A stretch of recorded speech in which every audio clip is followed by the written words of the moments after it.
My phone screen was glowing in the dark, lighting up my bedroom like a small emergency. 63 missed messages from my family, all stacked on top of each other, all saying some version of, "Please talk to us. Please pick up." A few weeks earlier, I would have answered in a heartbeat. Back then, I still believed my mom when she said she would move in for a week to help me after my hip surgery, that she would cook, clean, and make sure I did not fall, trying to get to the bathroom on crutches. My name is Nora Hayes. I am 31 and I live alone in a third-floor walk-up in Portland. I went into surgery thinking at least I would not have to go through recovery alone. Instead, 2 days after I came home, I found out my mom had packed her ski jacket and left town. When I called my sister, I could hear music and laughter in the background, the wind rushing past an open car window. She did not even lower her voice when she said, "Don't guilt trip me. We are here to relax, not to serve you." I stared at my pill bottles on the top shelf, at the empty fridge, at my swollen leg, and something in me just snapped. So I smiled through my teeth and told her, "Thanks for showing me who you really are." She laughed like I was being dramatic and hung up.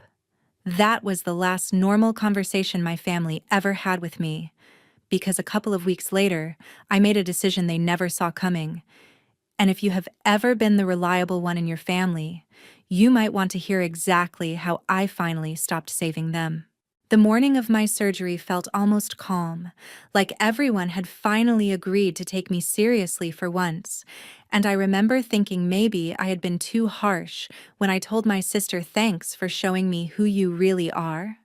My mom drove me to the hospital, fussing over my bag, my paperwork, my phone charger, telling every nurse who walked by that she was staying with me and that she would be moving into my apartment for at least a week after I was discharged. My dad, Mark, showed up with coffee, kissed my forehead, and said we would all get through this together.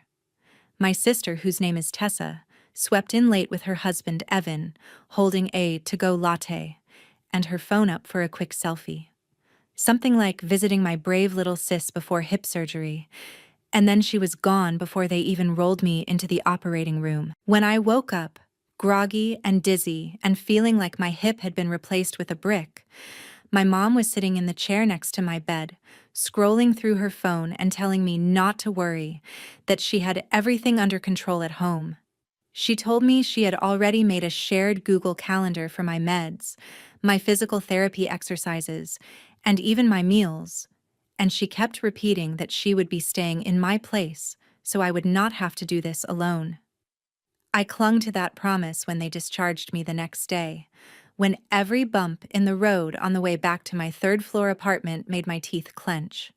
My building does not have an elevator, so just getting up those stairs once with crutches and fresh stitches was a full workout.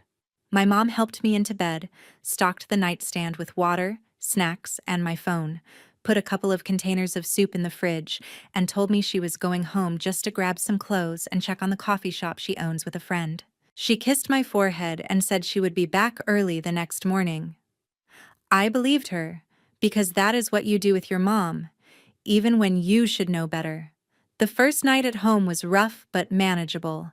I had pain meds, I had TV, I had the flimsy comfort of hearing her voice in my head saying she was coming back. The second day, my hip felt like it was on fire. I needed my next dose of painkillers, but the bottle I had to switch to was on the top shelf in the kitchen, just out of reach if I stayed safe with my crutches. I called my mom and it went straight to voicemail.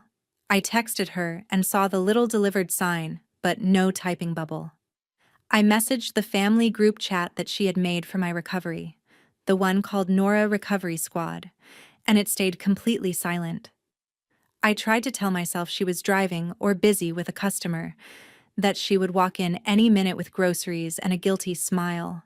When the pain got worse, I tried to be independent and called in a food order on an app, thinking I could manage to shuffle to the door.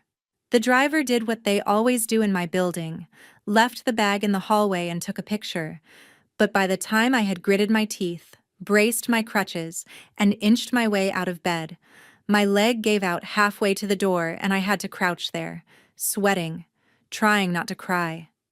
The food sat outside until it went cold.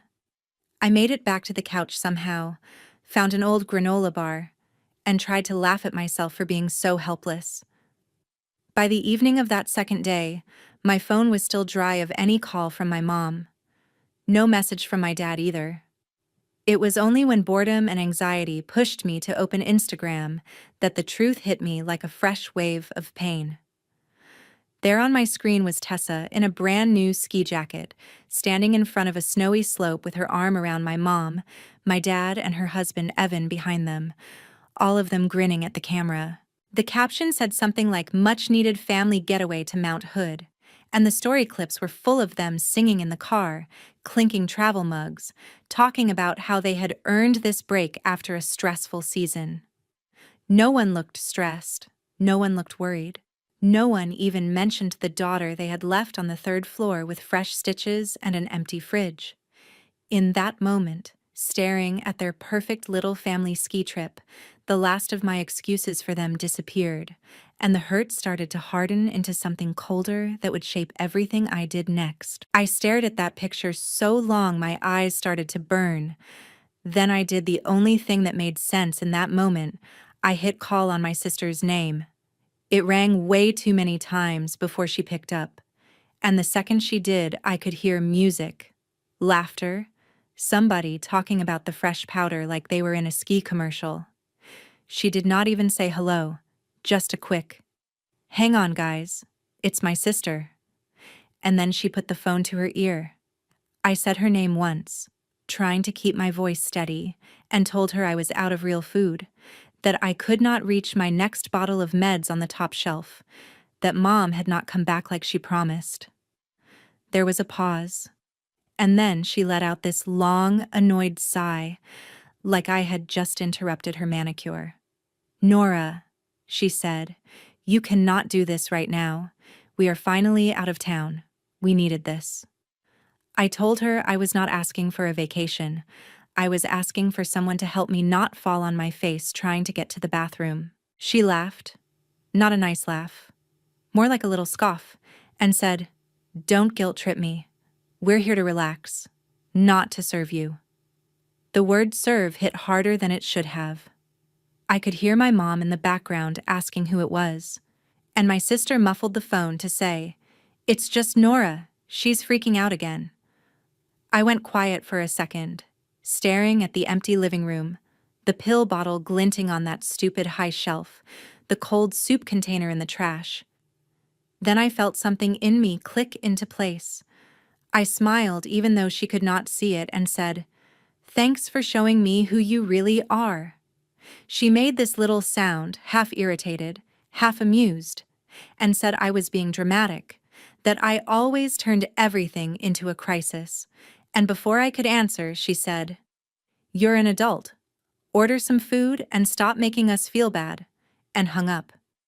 I tried calling my mom next, thinking maybe she would at least pretend to care, but it went straight to voicemail. My dad did the same. The group chat called Nora Recovery Squad still sat there with my last message about needing help, and absolutely no replies. Just our smiling profile pictures lined up at the top like some cruel joke. I ended up calling my Aunt Rachel, the one person outside the four of us who usually played referee when things got tense. She answered on the second ring, cheerful, asking if I was excited to be done with surgery. When I told her I was already home and alone, that everyone had gone to Mount Hood without even telling me, she went quiet in a way that did not feel comforting. Just awkward. I sent her a picture of my leg in its brace, and another of my mostly empty fridge, and after a minute she replied with a little heart and a message that said, "I'm sure they just needed a break, sweetie. Try to be understanding, okay? You're strong. You can handle this." That was it. No offer to come by. No can I bring you anything. Just a reminder to keep playing the strong one. Later that afternoon, when the pain was bad again and I tried to get up for the bathroom, my crutch slipped on a loose edge of the rug. I went down hard on my hands and knees, sending this sharp bolt of pain up through my hip that made my vision blur. For a good 30 seconds, I just lay there on the floor, breathing like I had run a marathon, realizing if anything worse happened right then, nobody was coming. My phone was on the couch, buzzing every few minutes with new videos from Tessa's story, clips of my mom laughing in a ski lift, my dad holding up a paper cup of hot chocolate like a toast.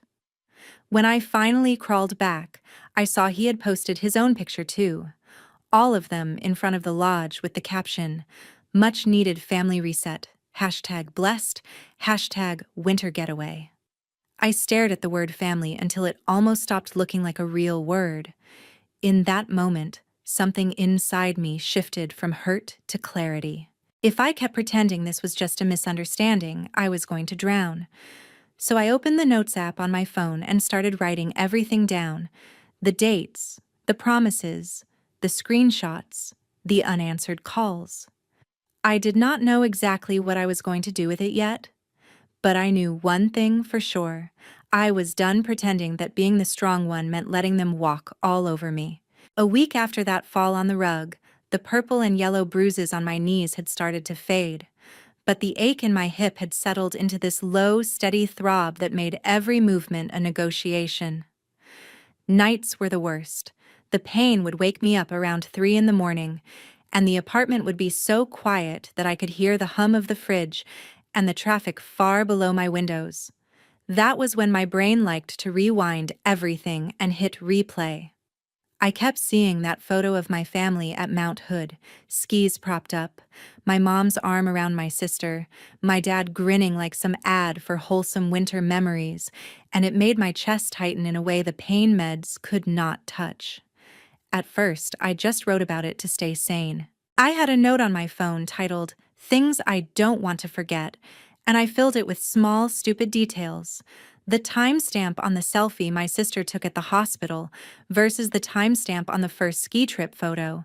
The exact wording of the voicemail my mom left me before surgery about not worrying. The way my dad's caption on his post said "family reset" like I had never existed. But the more I wrote, the more my notes stopped being about this one betrayal and started reaching back further, into years of little moments I had brushed off because that was easier. I remembered the first time my parents floated the idea of buying a cabin near Mount Hood. It had been pitched to me as a dream we all shared, a cozy A-frame where we could spend holidays and get out of the city. I was the one who sat at their kitchen table with a laptop and a spreadsheet, running numbers on mortgages and property taxes while my mom talked about string lights and my sister scrolled through Pinterest for decor ideas. When the loan officer said my parents' income and credit would not quite cut it, everyone looked at me. "You're so good with money," my mom said, almost proud, like it was a character flaw she could finally use. "If we put you on the application, it will go through." I remember hesitating, but only for a minute. I told myself this was what adults did. We invested, we built something together, we trusted each other. The cabin became another project I managed behind the scenes. I set up the autopay for the mortgage, arranged the insurance, put the internet and utilities on my card because, as my dad reminded me whenever it came up, I understood all that tech stuff better than he did. They would send me money when they remembered, and I would patch over whatever was missing, telling myself it would even out. It never really did. The same thing had happened with my sister's business. When she decided to turn her home decor hobby into a full online shop, I was the one who stayed up late building her a basic inventory system, connecting her payment processor, and organizing a year's worth of crumpled receipts into something the IRS would accept. She called me her secret weapon, her genius, her back office, and I laughed and let it feel like a compliment instead of a warning. Lying on my couch after surgery, leg elevated, phone warm in my hand, those memories stopped feeling charming and started feeling like data points in a pattern I had not wanted to see. I opened my email and searched for every document with the cabin's address in it. They were all there, neat and undeniable. My name on the deed as a co-owner, my signature on the loan, my email as the main contact. I pulled up the banking app for the joint account I had with my parents, the one that was supposed to be temporary, just until they got out from under a rough patch, and scrolled through months of withdrawals labeled mortgage, insurance, internet, repairs. More than I had let myself notice. Then I checked the accounts that were only mine and saw how often I had quietly moved money around to cover overdrafts in that joint account before a payment bounced and hit my credit score.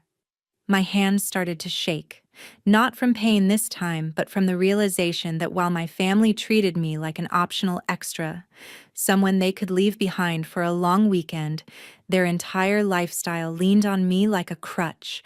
Without my name, my income, my ability to organize and pay on time, the cabin would not have existed in the first place. Their family reset spot had my fingerprints all over it. Once I saw it, I could not unsee it. I thought about the night, a couple of years ago, when my parents called me panicked because the electric company was threatening shutoff. I had dropped everything, driven over, and spent hours on the phone arranging a payment plan, then covered the first payment on my own card because my mom was in tears and my dad was furious with himself. Nobody forced me. I had wanted to help. But they never acted like they owed me anything for that. It was just absorbed into the story of Nora, the responsible one, Nora, the fixer. That story had been flattering when I was younger. Now it felt like a trap. The anger that came with that realization could have easily turned into some dramatic revenge fantasy. Me marching into their house, screaming about betrayals, throwing around words like disown and ungrateful. But screaming had never been my style, and if I was honest, I did not want to blow up my life. I wanted to stop being the unpaid safety net holding up theirs. So I did the most Nora thing possible. I opened my laptop, propped myself up a little higher on the pillows, and started researching attorneys. I skipped the ones with flashy ads and smiling faces on billboards and looked for someone who dealt with boring things like property disputes and joint accounts. I found a small firm with a bland website and a bunch of good reviews that mention words like straightforward and practical, and that sounded like exactly what I needed. My email to them was the first time I truly laid out the situation without minimizing it. I introduced myself, explained I was recovering from hip surgery, that my immediate family had left town for a ski trip without arranging any care, that I was on several joint accounts and owned a share of a vacation property where I no longer felt safe or welcome. I attached the deed, the loan documents, screenshots of the autopays in my name, and I wrote, I want to know what my options are to remove myself from any shared financial responsibility while taking only what is legally mine. Hitting send felt strangely more intimate than any of the desperate texts I had sent to my family in those first days. I was finally asking a question I knew they would never answer honestly. Am I allowed to stop carrying this? While I waited for a reply, life around the edges of all this mess quietly kept going. Mr. Lopez, my downstairs neighbor, knocked on my door every evening like clockwork to bring up my mail and see if I needed anything from the corner store. One night he showed up with a big container of homemade stew and a shy explanation that his mother had always cooked for the block when someone was sick, so he was just doing what she taught him. My team lead from work sent a grocery delivery after I admitted I had messed up an order because I could not get to the door fast enough. She filled it with easy stuff, microwavable meals, cut fruit, nothing that required bending or lifting. The group chat with my hiking and board game friends stayed active, full of memes and check-ins and stupid jokes about me leveling up in real life with my new metal hip. And they kept reminding me that when I was up for it, they would figure out stairs and rides and whatever else I needed. None of those people had any obligation to me.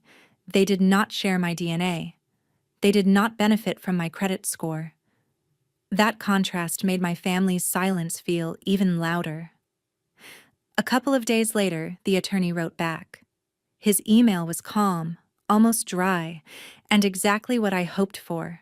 He thanked me for the documentation, confirmed that as a co-owner, I had the right to ask for my share of the cabin's value, either through a buyout at fair market price or by sale and division of the proceeds.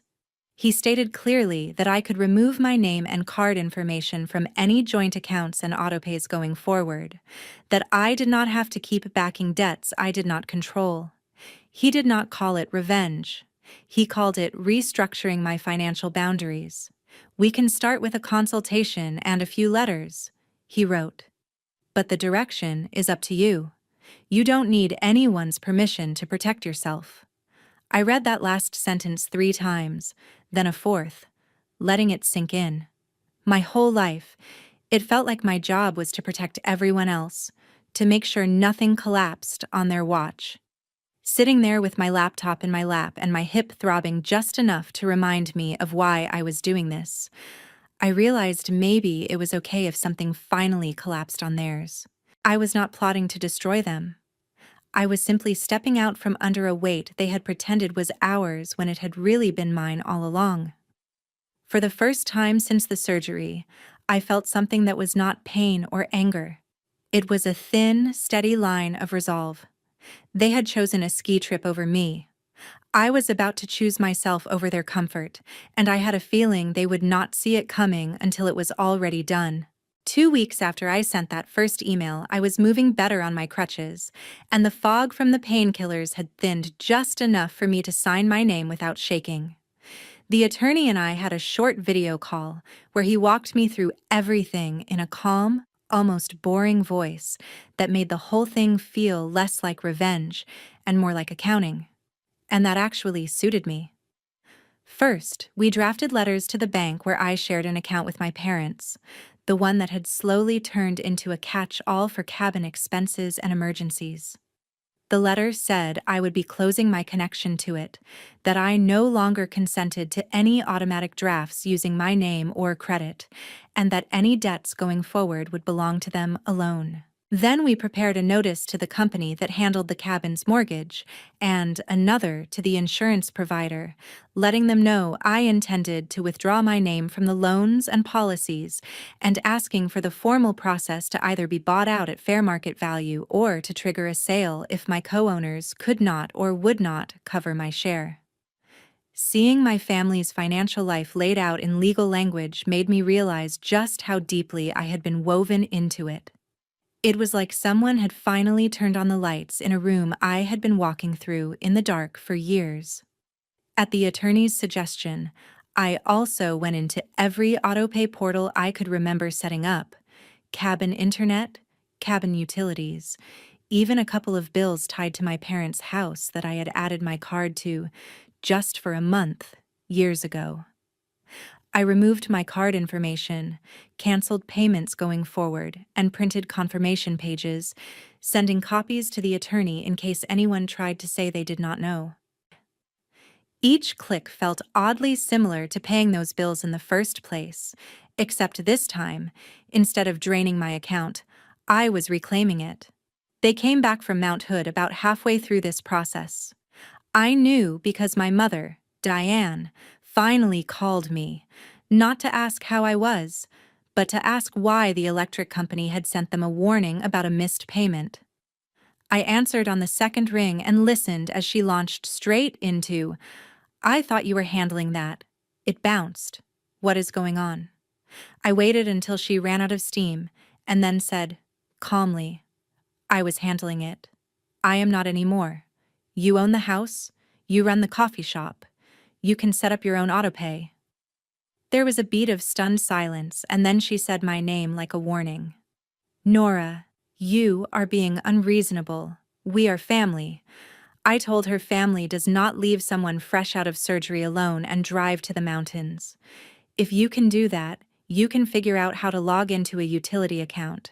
She started to say she had needed a break, that things had been hard at the shop, that Tessa had already booked the Airbnb, and the more she talked, the more obvious it became that she was still centering herself in a story where I was a side character, making things inconvenient. I ended the call before she could build up to a full guilt trip and texted her the customer service number for the electric company. The next day, my dad showed up at my apartment unannounced. I heard his knock, and for a second my body reacted the way it always had when he came by, a little rush of hope that maybe he was here to fix something. I opened the door slowly, leaning on my crutch, and he stepped inside like he owned the place, looking around at the stack of legal paperwork on my coffee table and the crumpled delivery bags in the trash. He did not ask how my hip was. Instead, he held up a letter from the mortgage company, the one my attorney had helped draft. "What is this?" he demanded, waving the paper. "You are trying to force us to sell the cabin." I told him the same thing I had told the lawyer, that he and Mom and Tessa could buy out my share at fair market value if they wanted to keep it, or we could agree to sell and split the proceeds. "I am not trying to take anything that is not mine," I said. "I am just done paying for something I cannot even use without being an afterthought." He said, almost incredulous, "You would really do this over one trip, one mistake." I looked at him and said, "This is not about one trip. This is about a pattern that has been going on for years, and this was just the first time it almost broke me physically. If I had fallen worse, if I had hit my head, you would have been too busy skiing to even know where they found me." He did not like hearing that. He called me dramatic too, said I was hurting my mother, upsetting my sister, that I had always been the reasonable one, and he did not understand why I was acting out now. I answered, "Maybe the reasonable one is just done being used." I walked him to the door, literally, crutch and all, and when he tried to step back inside to continue the argument, I blocked the doorway with my body. For once, I made the conversation end on my terms. Over the next week, little things started happening that I knew were connected to the changes I was making. Tessa texted me in a rush one morning, demanding the login information for a shared spreadsheet I had built for her business orders and expenses, the same one that used to live entirely on my laptop. I told her I had exported everything and that she should set up her own system going forward. She replied with a string of messages about how I was sabotaging her shop, how she had promo deadlines and brand deals and could not afford to look unprofessional. And I wrote back, "I am not sabotaging anything. I am just no longer doing free bookkeeping for someone who cannot return a phone call when I am recovering from surgery." After that, she tried a different angle, offering to pay me a little something to help her just one more time. I said no. Each refusal felt like a small rebellion against the version of me they counted on, the one who never said no, the one who always stepped in before consequences could catch up with them. Bills that used to quietly disappear because I covered them started arriving in their mailbox with big red notices. Late fees hit accounts I was no longer connected to. My attorney emailed to say the process for dealing with the cabin had officially started, that the mortgage company needed a decision. For the first time in a long time, the pressure was not sitting squarely on my shoulders.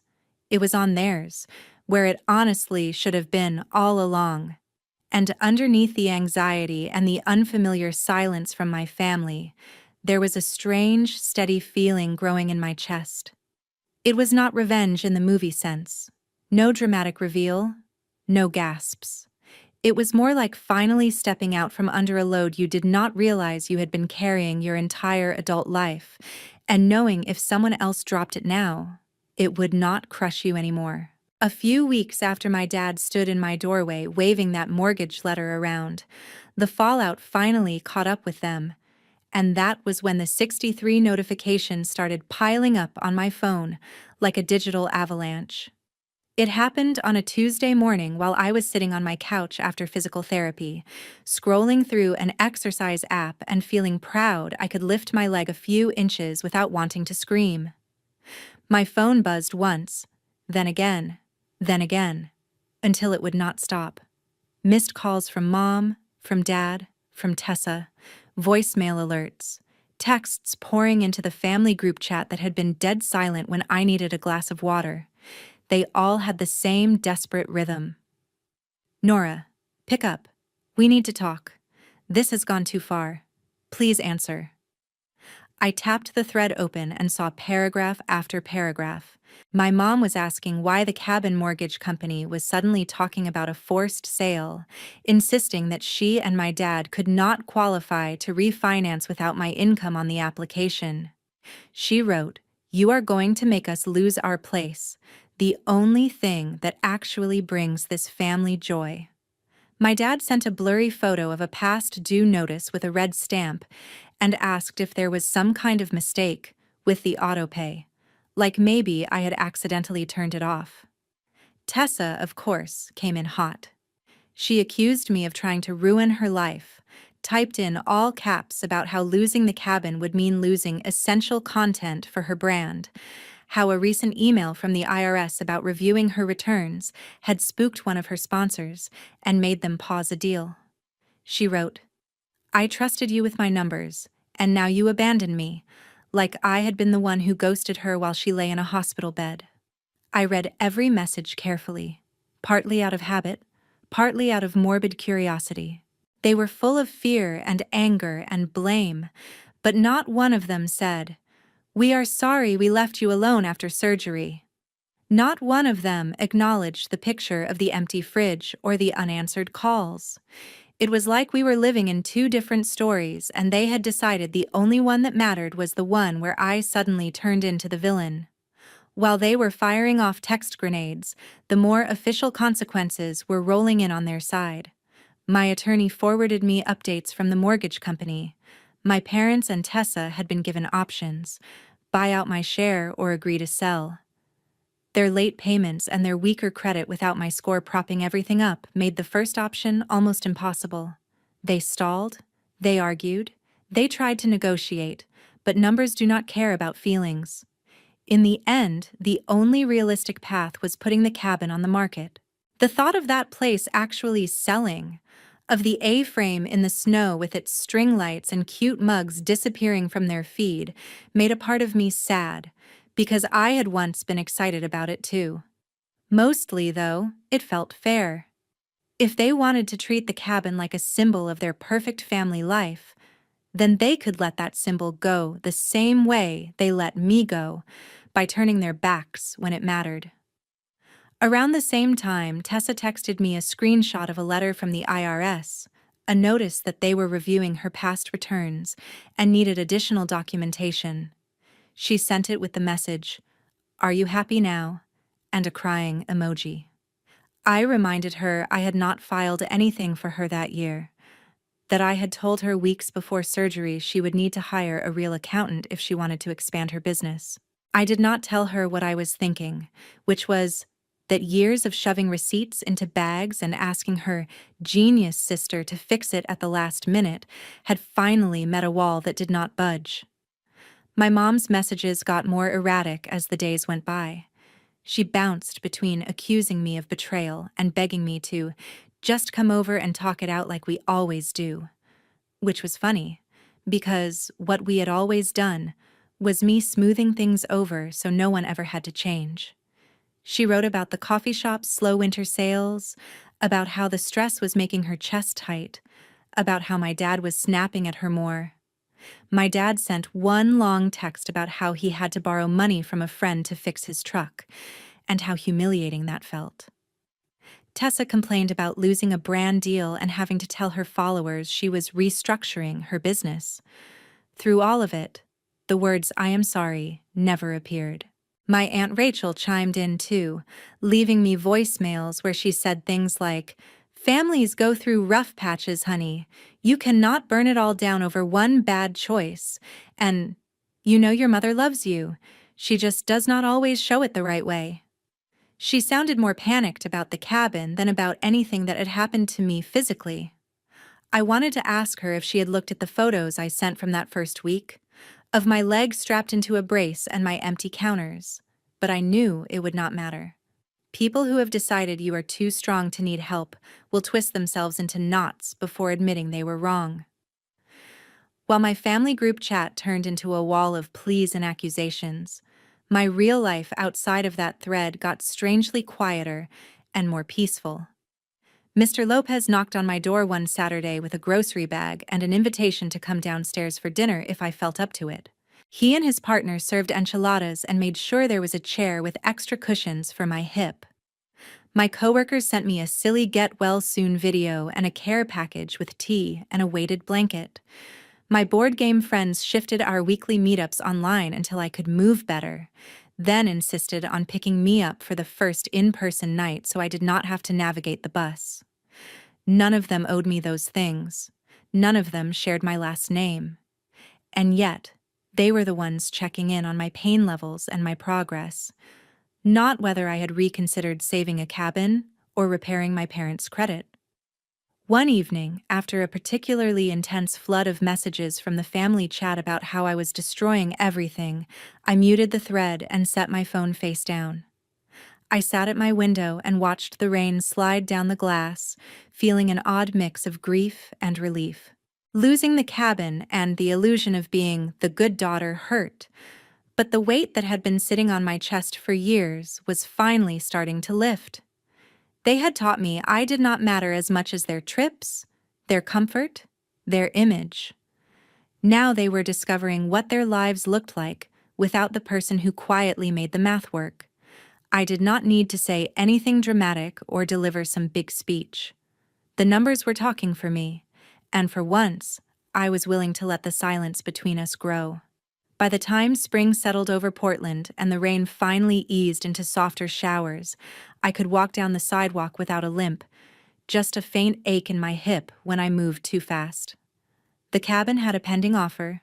My attorney had confirmed my share would be wired into my own account, and my parents were still treating it like a funeral. In the family group chat, my mom dropped long messages about memories by the fireplace and how sad she was to lose our special place, like it had been stolen by a stranger instead of sold because of their own choices. Tessa ranted about how she would have to find new content locations, adding that I was ruining her aesthetic, which I guess was the closest she could get to admitting something in her life was actually my decision and not hers. The thing is, while they were consumed with that loss, I was quietly building something else. I moved out of the third-floor walk-up that had become a symbol of everything I suffered through alone, and into a smaller apartment with an elevator, wide hallways, and windows that let in real light. I picked the place myself, signed the lease myself, paid the deposit with my own money and what used to be my family rescue fund. For the first time, I did not need to check if a surprise bill or one of my sister's emergencies would wipe me out. I set up my own bank accounts and autopays where the only name on the paperwork was mine. Seeing that clean list, no shared utilities, no mystery charges for a cabin I barely used, felt almost as good as walking without crutches. I started therapy around the same time. My therapist listened as I laid out the events like they were bullet points in a report. The surgery, the ski trip, the empty fridge, the cabin, the credit. All the years of being the reasonable one. She nodded and started using words I had never applied to my own life: roles, enmeshment, golden child, scapegoat. She explained how some families unconsciously assign jobs to their kids, the one who succeeds, the one who keeps the peace, the one who absorbs the blame, and how sometimes the only way to break that pattern is to disappoint everyone at once and survive it. She told me that holding a boundary is not cruelty, even if other people feel hurt by it. It is just telling the truth about what you can and cannot carry anymore. That idea stayed with me long after our sessions ended each week. My parents and Tessa still texted now and then. My mom's messages softened from rage to guilt, tinged nostalgia. Remember when we used to bake cookies at the cabin? Your dad misses you? Your sister is under so much pressure. My dad sent shorter notes, more practical. Hope your hip is doing better. The truck is fixed. Things are stressful. Tessa mostly stayed silent or sent the occasional passive-aggressive update about how busy she was reorganizing her business. Not one of them wrote, "I am sorry we left you alone after surgery." Maybe they could not afford to look at that part of the story yet. I answered when I felt like it and let the rest sit. I stopped explaining myself. I put my energy into the people who had shown up when I had nothing to offer but bad hospital jokes and a need for rides. I went to dinner at Mr. Lopez's place twice a month, played board games with my friends on weekends, and slowly got back to hiking shorter, flatter trails. One afternoon, standing on a bluff outside the city, looking down at the river, I realized how different this felt from all the trips to the cabin. No one was taking pictures to prove they were having a good time. No one was waiting for me to pick up the bill or fix the reservations. We were just there, breathing, laughing, existing. That was what family started to mean to me. Not blood, not matching last names, but mutual care and the simple confidence that if I fell, someone would at least try to catch me. Sometimes I still think about those 63 messages lighting up my phone that day. My mom and dad and sister all begging me to talk. Not because they were worried about me, but because they were scared of losing their safety net. There is a version of that story where I called them back, rushed in to patch the holes, pretended the ski trip was just a misunderstanding, and let the cabin and the bills and the resentment keep piling up. That version of me is gone. I look at the faint scar on my hip, and I see a line, not just on my body, but in my life. On one side is the person who believed that being a good daughter meant never letting anyone face consequences. On the other side is the woman who understands that loving yourself sometimes looks like letting people be uncomfortable with what they did and not rescuing them from it. Family, to me now, means the people who would not leave you in a walk-up after surgery, even for perfect snow. Have you ever had to draw a line with someone you love and then hold it, even when they called you selfish for it? And did it end up saving you more than it hurt them?